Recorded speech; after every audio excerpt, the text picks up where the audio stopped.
A blood-red moon haunts Zulu skies in 1816. Shaka's spear builds an empire, but wakes angry ghosts. Dare to face his cursed rise. Join Dark Africa Files now.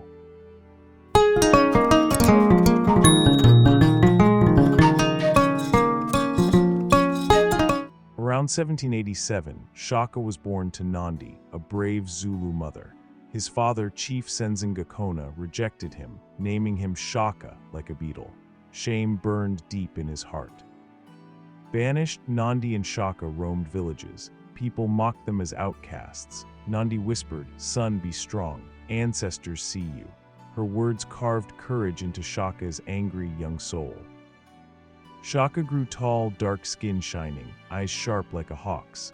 Under Chief Dingiswayo, he fought fast, thought quick, dreaming of new ways to win wars like a lion. Warriors threw long spears, too slow.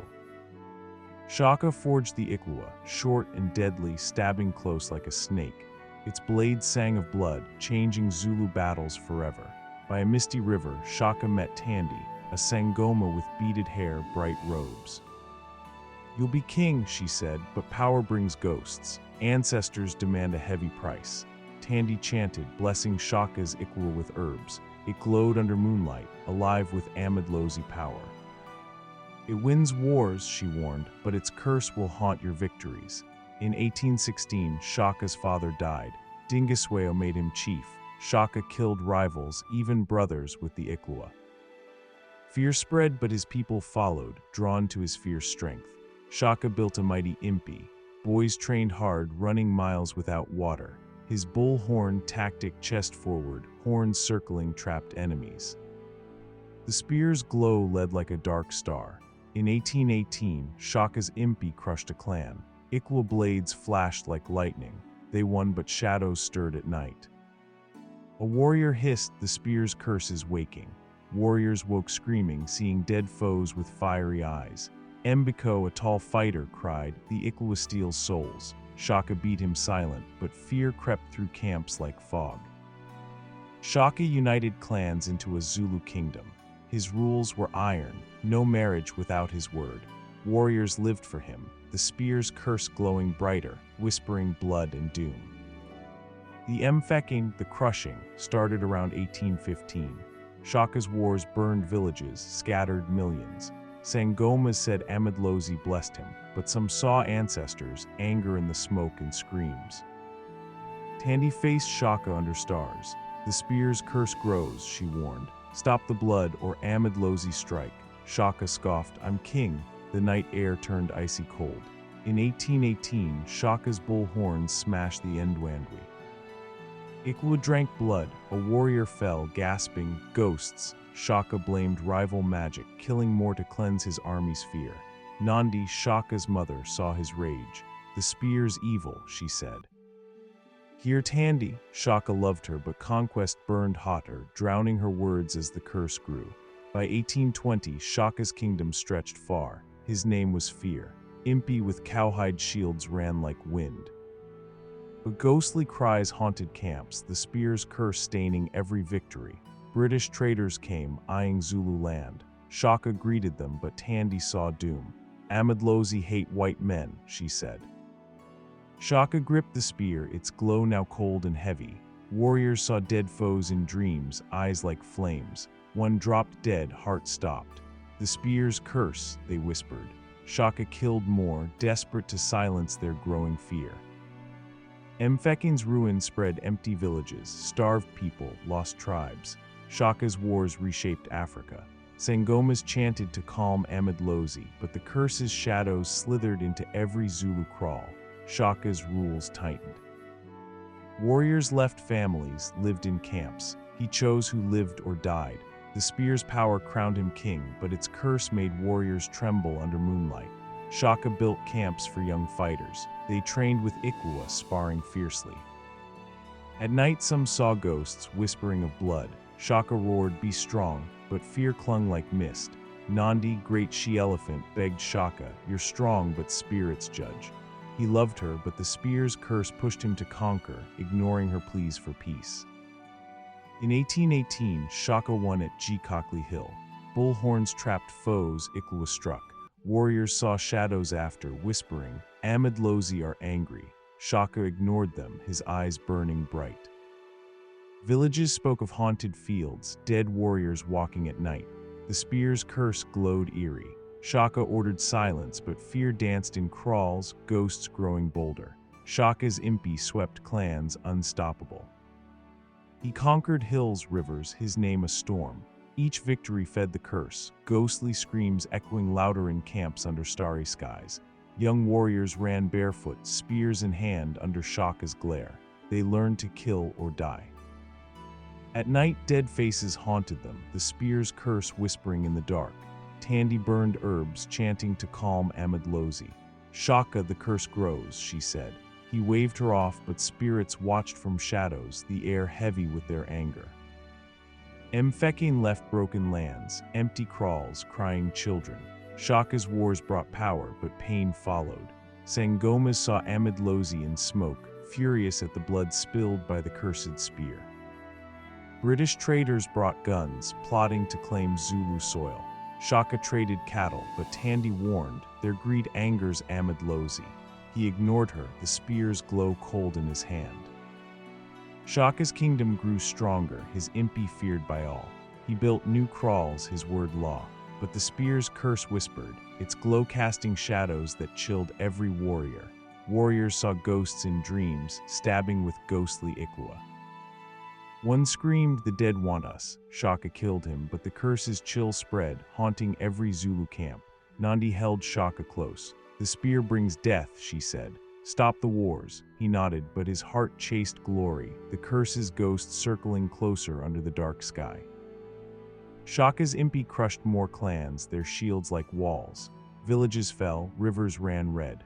The spear glowed brighter, but its curse brought screams, ghosts haunting the Zulus every step. Other Sangomas joined Tandy, chanting for peace. "Amidlozi are angry," they said. Shaka laughed, "I fear no spirits." But the spear felt heavier, its curse tightening its grip. Mfeking's chaos grew, tribes fled, lands emptied. Shaka's wars reshaped Africa. Warriors saw dead foes in fog, their eyes glowing. The spear's curse was a shadow no one escaped. British traders watched Shaka's power, plotting. Tandy saw their greed in visions. "They'll bring ruin," she warned. Shaka ignored her, his spear glowing, the curse's whispers louder each night. Some warriors fled, fearing the spear's curse. "Ghosts follow us," they cried. Shaka hunted them, killing to keep control, but the Amidlozi's anger grew, haunting his dreams. By 1822, Shaka was called the Great Elephant.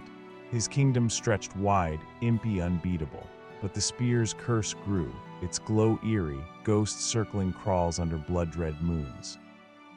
Nandi saw Shaka's eyes harden. "The spear's evil eats you," she said. He loved her, but conquest called louder, the curse's ghosts whispering death in every dark corner. Shaka led more battles, Ikwa flashing. His bull horns crushed enemies. Warriors cheered, but at night ghosts stabbed in dreams. The spear's curse fed on blood, growing stronger daily. Tandy chanted in a sacred grove, begging Amidlozi for mercy. "Shaka's lost," she cried. The spear's glow pulsed, ghosts rising. She feared the curse would soon turn on its king.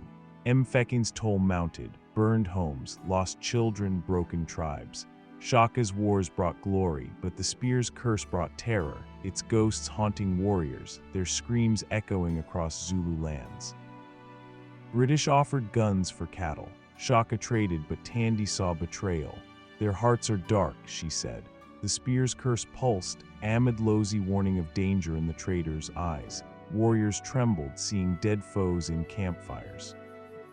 One fell, heart stopped, whispering, "Ghosts." Shaka killed more to silence fear, but the spear's curse grew, its glow cold as death. Shaka planned bigger wars, his impi like a flood. He dreamed of all Africa bowing. The spear glowed, but its curse whispered doom, ghosts circling closer under starry Zulu skies. Nandi grabbed Shaka's arm. "Stop, my son, the spear's curse will take you." He hugged her, but conquest burned brighter, the Amidlozi's screams haunting his restless nights. By 1824, Mfeking's chaos reshaped lands. Shaka's wars left empty fields, crying souls. The spear's curse grew, ghosts walking openly, their fiery eyes watching warriors in every crawl. Tandy saw a vision, Shaka falling, spear dripping blood. Amidlozi will judge, she warned. Shaka laughed, but the spear felt heavy, its curse ready to strike the Zulu king. Shaka's empire was vast, his name a legend. Impi stood ready, shields high, but the spear's curse loomed, ghosts circling, their whispers promising doom as the Zulu king marched on. British traders plotted, their guns gleaming. Tandy's chants grew desperate. Amidlozi see betrayal, she said. Shaka ignored her, the spear's curse tightening its grip on his fearless heart. Warriors whispered of leaving, fearing ghosts. The spear's evil, one said. Shaka's whip cracked, silencing them, but the curse's shadows grew, haunting every step of his mighty impi. Nandi stood tall, urging peace. You're my son, but spirits judge, she said. Shaka loved her, but the spear's curse drowned her voice, pushing him toward more blood and glory. Shaka's impi stormed more clans, Ikwa flashing like stars. Victories piled high, but ghosts followed, their screams louder. The spear's curse fed on death, its glow chilling the night. Tandy burned herbs in a grove, chanting for Amidlozi mercy. Shaka's blind, she wept. The spear pulsed, ghosts rising, their anger shaking the earth under Zulu skies. Mfekin's wounds deepened, tribes gone, lands silent. Shaka's wars built power, but the spear's curse brought terror, ghosts haunting warriors, their cries echoing in every burned village. British traders whispered of taking Zulu land. Tandy saw their greed in visions. Amidlozi will fight, she said. Shaka laughed, the spear's curse blinding him to their danger. Some warriors ran, fearing the spear's ghosts. They'll kill us, they cried. Shaka hunted them, but the curse grew, Amidlozi's wrath pulsing in the spear's eerie glow. By 1824, Shaka was the great elephant, his empire vast. But the spear's curse loomed, ghosts circling crawls, their fiery eyes warning of doom for the Zulu king. Shaka's rise forged a mighty empire, but the cursed spear woke angry ghosts. Will Amidlozi destroy him? Uncover more hidden history with Dark Africa Files. Like, subscribe, share for part 2.